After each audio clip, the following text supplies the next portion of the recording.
If you are in the market to buy a new or used car, you'll more than likely need auto financing. Corey Blake is here from New Horizons Credit Union with some helpful advice, as always. Good morning, Corey. Good morning to you, Joe. All right, good to see you. So we're talking about what are a few things to consider when it comes to financing a car. Well, I think the first thing you need to consider is whether or not financing is right for you. Now, odds are it is, because not a whole lot of people have just piles of cash that they can put down on a new vehicle. I do. Well, I wish we all did. Just kidding. That is absolutely false. So one thing we need to talk about is interest rates. Talk to us about interest rates, Corey. Sure. So your credit score is going to dictate your interest rate you're going to pay on your loan. Now, if you have a high or higher credit score, you'll probably be eligible for a much lower interest rate. Having a cosigner with strong credit history will also assist in getting approved for automotive loan. Young people usually have 0 to a low credit score, so that could they could be charged a higher interest rate due to that. Yeah, a lot of young people just don't have that credit history at this point, so Correct. that is possible. You need to think about that. What else do we need to know about the life of a loan?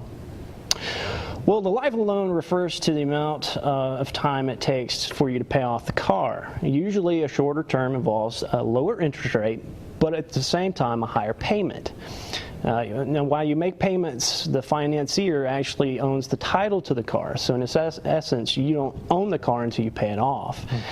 Now, after that last payment is made, the title is transferred over to you.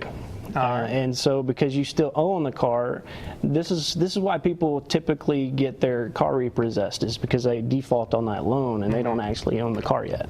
All right, before that process, should a buyer be talking to different lenders? Well, absolutely. It's possible to find a lower interest rate for the same car from a different lender. Make sure you apply for financing with multiple institutions in order to receive the lowest possible interest rate. While dealership financing is convenient, it may not offer the best deal for you. A local credit union or an online institution might be a better option for you. Well, speaking of options, are there different options in auto financing, and what about dealership financing? Well, depending on where you're purchasing, it could, like, say, pre-approval at a local credit union or a bank before shopping for a car will help you determine how much you can actually afford up front. When it comes to dealership financing, some people use home equity loans to pay for their car. I don't really think this is a good idea, because you run a higher risk of not only losing the car, but also losing your house if you default on the loan. All right, so you definitely kind of want to shy away from that. And of course, check your credit score first, because that will be a major factor when it comes to your loan. Any other tips, Corey?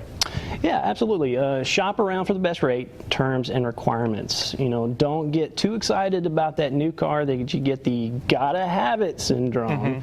You end up costing you more in the end. It is an investment, so you want to be smart when you're making a major purchase like a car, and hopefully some of these tips helped you out today. If not, you can always check with the folks at New Horizons Credit Union to ask more questions, right, Corey? Absolutely. We're here to help. There we go.